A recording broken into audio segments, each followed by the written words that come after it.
Greetings, friends and followers. This is Nurses Talking. I am Dale Barcy. As always, if you like what you see and hear, subscribe. Leave us a comment. Let us know what you think.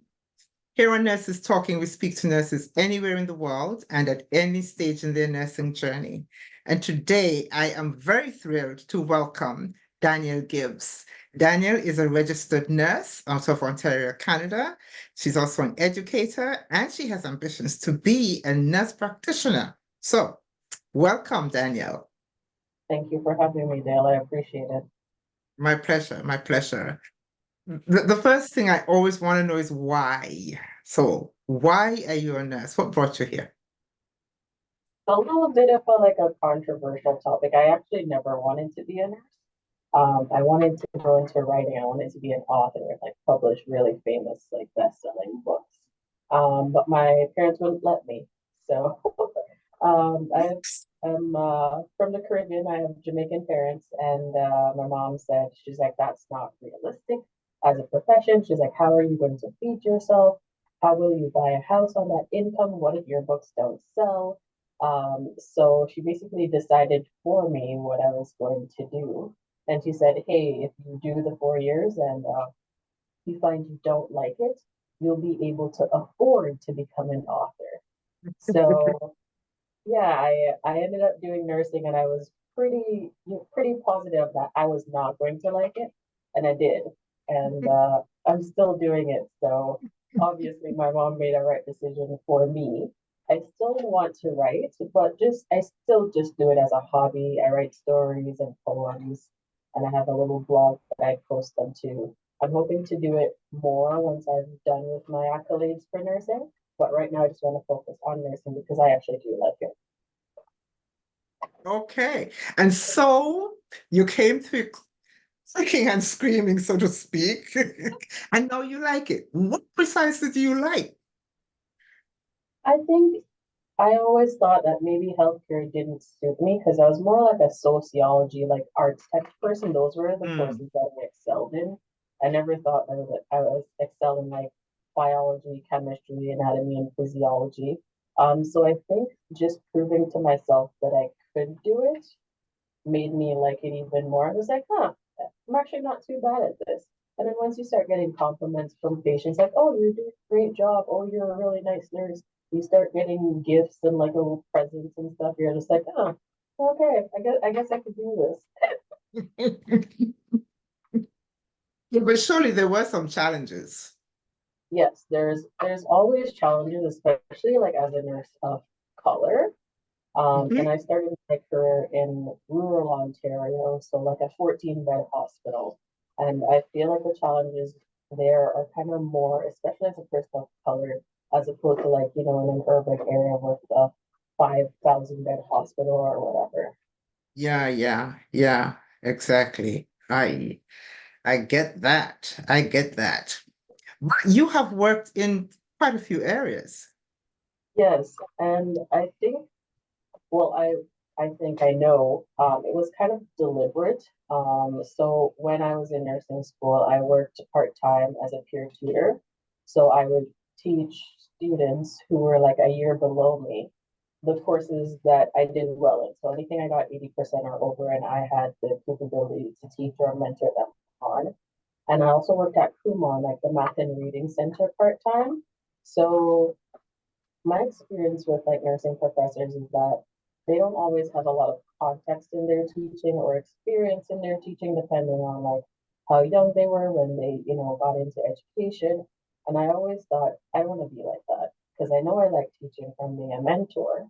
So if I want to have like content that I can apply when I do go into teaching, I need to be as varied as I can in my experience.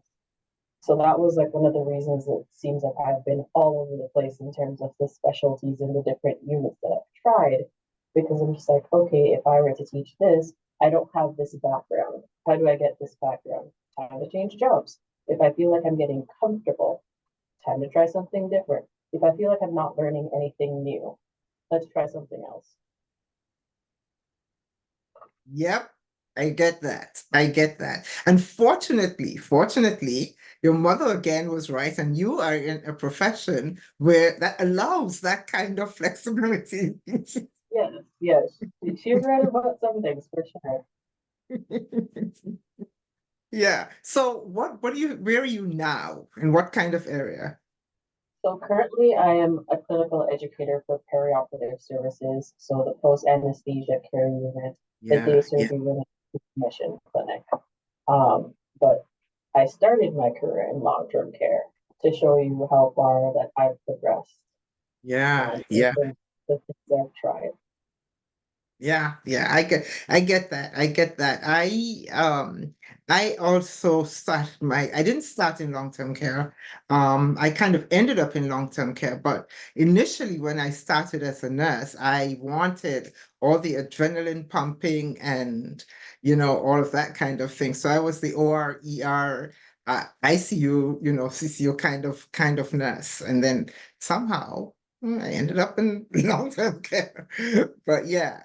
I get that. And as you say, those things, they appeal to you. You're kind of like, well, what is that like? And what is this Right. like? And I want to get, and there's so much to learn.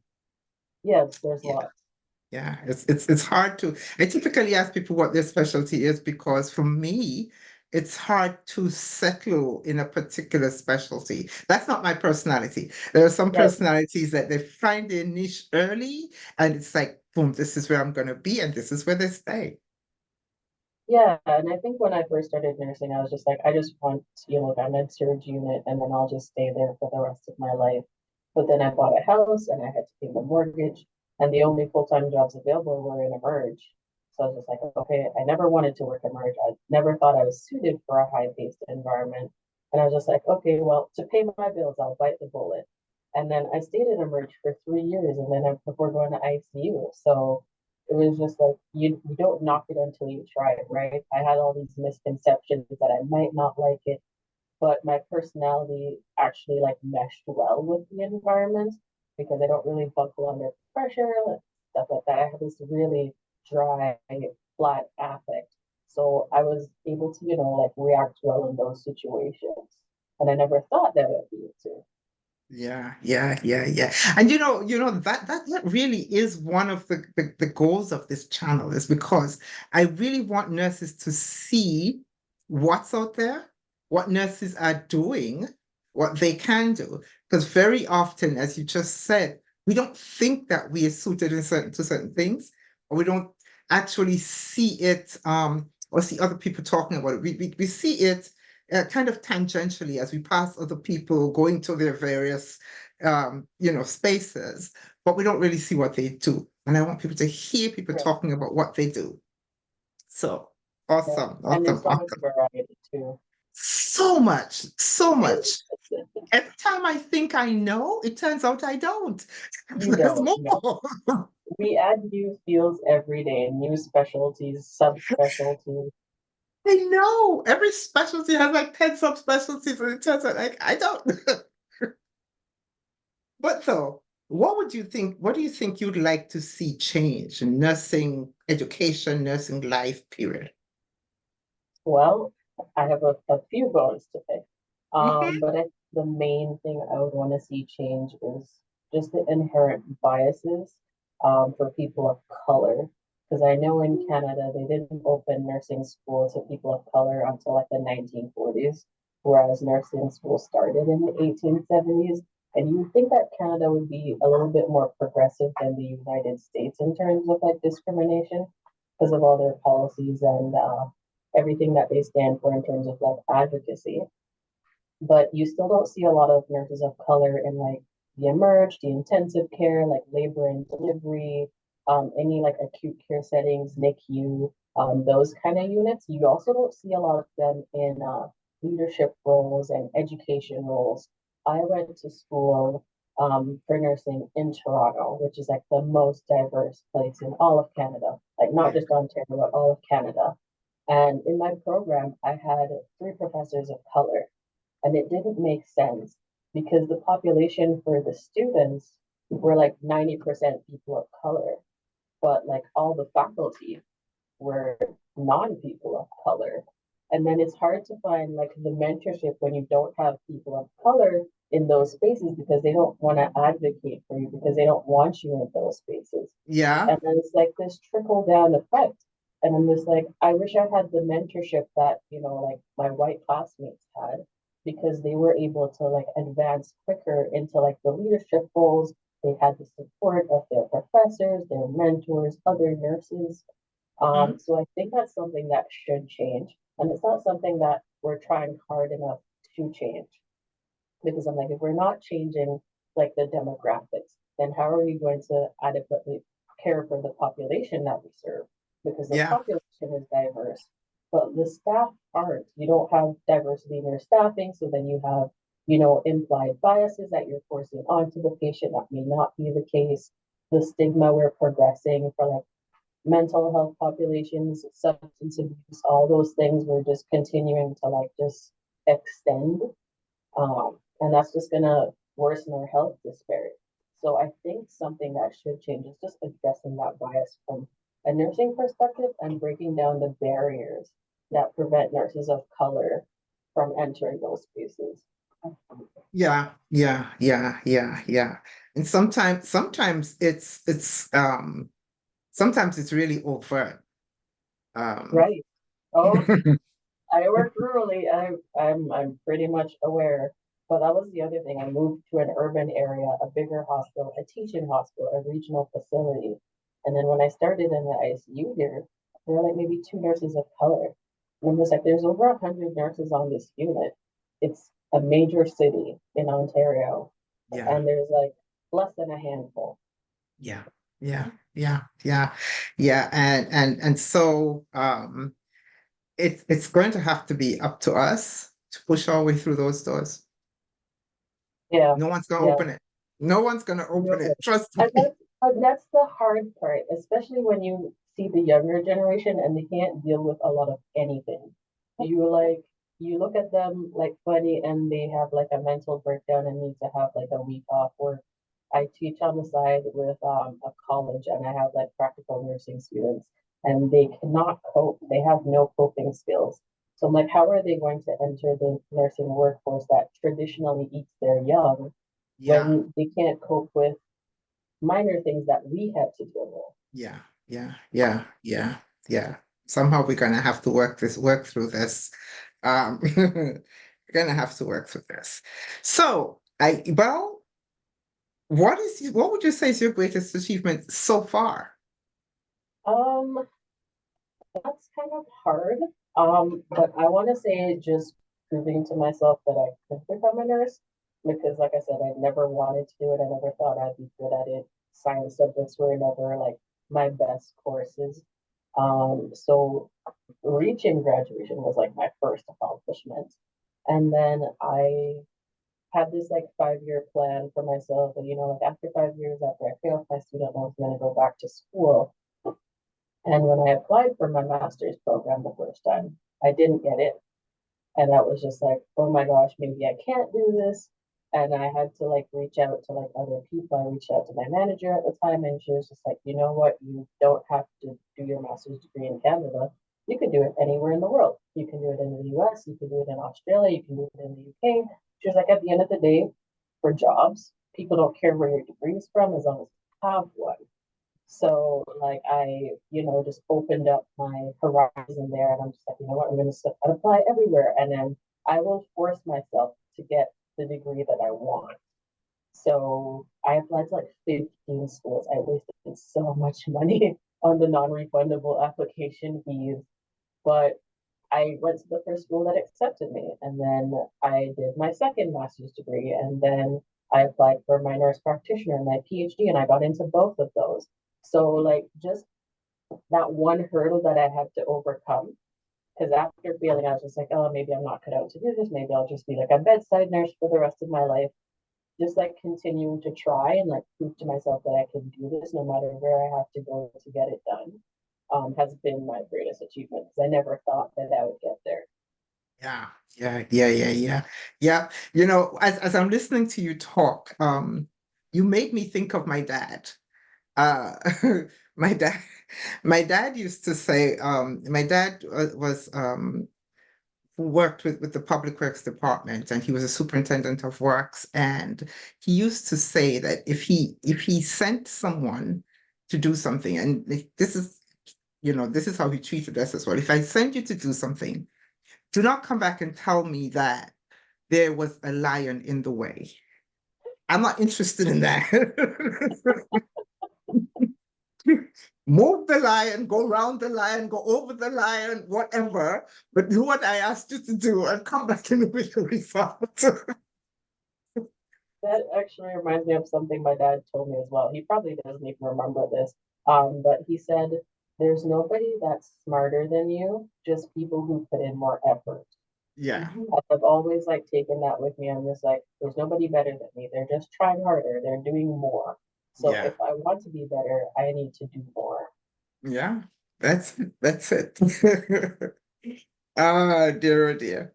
So now we have this everywhere you look, it's technology. But how do you think it's going to affect the way we practice nursing going forward?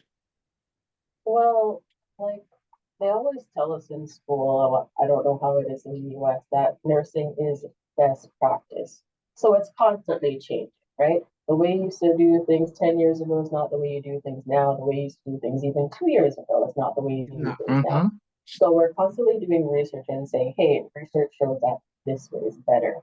So I think as nurses, we have to have that open-mindedness. We have to be self-reflective of our own biases and the things that hold us back, because a lot of change that we implement is for the better.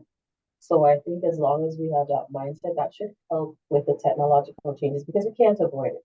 When they came out with the touchscreen cell phones, they phased out the touchpad cell phones without giving us a choice, right? It's just like Yeah, either you get with the program or you get left behind because this is the new change, right? The same thing for computers. They used to be like super bulky, like a box.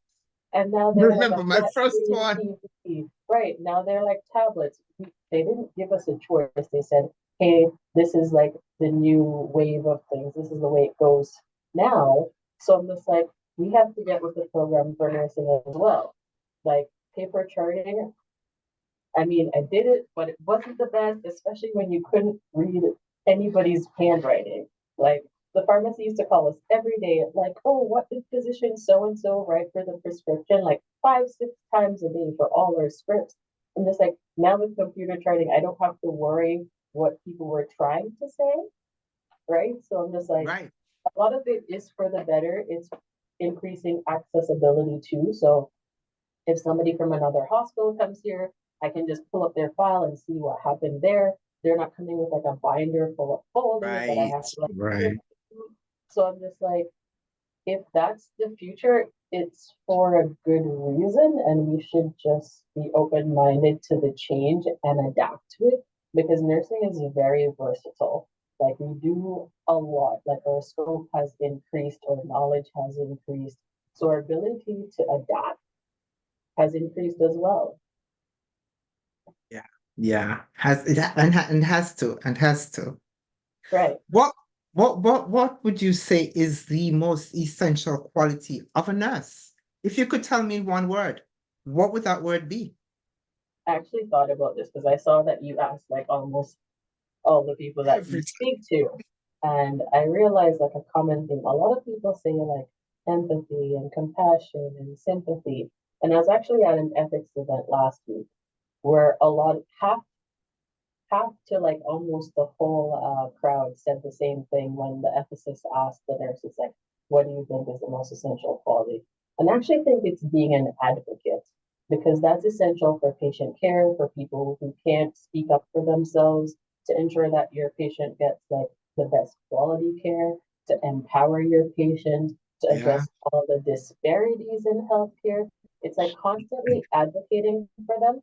And I think that in advocating for them, you kind of embody the other parts, so like the sympathy, the empathy, the compassion, because you need those to advocate for your patient. Otherwise, you don't care what happens to them, right? But I think we talk too much about like nursing theorists, and what did they do? They came up with this theory of this and that. And I don't know if you've heard about the Gritty Nurses, but they do a podcast where they talk about like real issues in nursing in Canada. And they Mhm. said they don't talk about nursing advocates enough.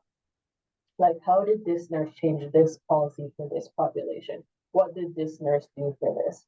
Like, there's so many nurses that are making waves that have gone into politics that have done, like Yes. meaningful change for the profession that we never talk about. And I'm Yeah. just like, we already know that the nurse is supposed to be like empathetic and sympathetic and caring and compassionate. So there's no need to reiterate these things. But what Mhm. have we progressed to with our increased knowledge or increased scope? Like, what are we now? Exactly, exactly, exactly. And I asked that question because I want us to think about it.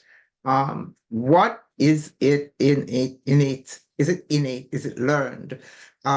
Is it something I'm beginning to recognize, or past beginning actually, to recognize nurses without being told they're nurses. Um, and I'm figuring, well, what is it that I'm recognizing? Is it because I've been a nurse for a long time that I'm feeling those things, or is it something that new nurses will recognize in one another, or but we need, as you say, to talk about the other things that we are and that we bring to Right, the table. right. Because I think Yeah. the public is unaware too. Like, if you just like went down the street and asked somebody like, "What is a nurse? What do they do?" They'll probably say like, "Oh, like they hand me the remote when I can't reach it, or, like the physical activities of daily living. They don't say, like, oh, they catch that near miss when the doctor ordered a medication that I'm allergic to. Hmm. They titrated my meds when I was in ICU so I could be weaned off the vent. They had that critical thinking to contact a respiratory Exactly. therapist on like X, what they don't know that, and we're not talking about it. And we're And not I'm just talking about it. disappointed when people say, "Oh yeah, like a nurse does this," and you're like, "That's not all we do, though." But like, how can you get mad when you're not telling the public what you do? What we do, exactly, exactly, exactly. Because when they say nurse that this, that is the a very, very small part of what we do. Yes, You see the task, but you don't know what brought you to the task. right. I actually had a similar experience when I was in Emerge because when we worked rurally, there's two nurses during the day and one at night because it's such a small hospital. No security, the doors are locked. I had a patient come in with chest pain. We also didn't have lab after 9 p.m. We didn't have X-ray after 10 p.m. So patient came in with chest pain, and I did the ECG. I did the blood work to see what his troponin was. And then I started cleaning the stretcher across from him while I waited for the doctor to show up. And he was just like, "Who are you?" And I was just like, "What do you mean?" He was just like, "So are you the lab because you took my blood work? Are you radiology because you did my ECG?" He's like, "Are you the PSW because you cleaned the stretcher?" He's like, Mhm. "Who are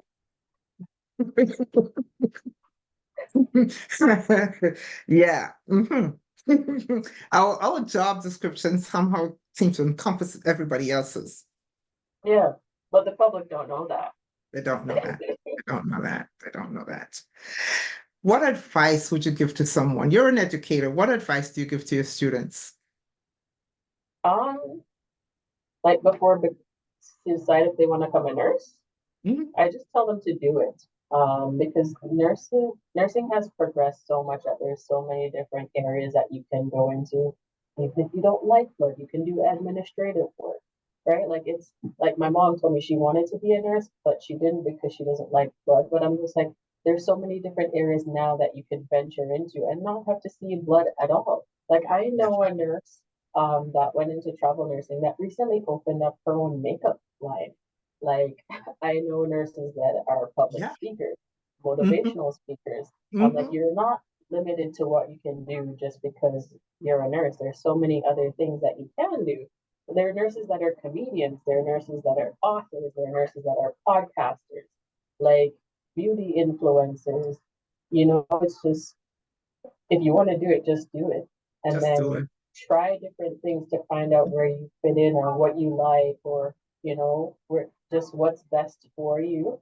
But like I actually wanted to try respiratory therapy before going into nursing. I'm like, well, if I have to do something in the medical field, maybe I'll be an RT. And I'm just like, okay, but I could also do like respiratory therapy as a nurse. as a nurse? Right. And I'm just like, I started looking into more fields that I could go into. I'm just like, well, I could do this as a nurse. I could do this as a nurse. I could do this as a nurse. I'm just like, well, nursing seems like the best option then, because if I don't like something, I could try something else, Mm-hmm. right? Mm-hmm. So I Yeah. always encourage my students to like to do it and to go higher. Because I have practical nursing students. I'm just like, I think it would be beneficial if you got your degree because this will open up more avenues for where you can work because not a lot of practical nursings can work in like acute care areas Mm-hmm. currently. That might change, but currently they can.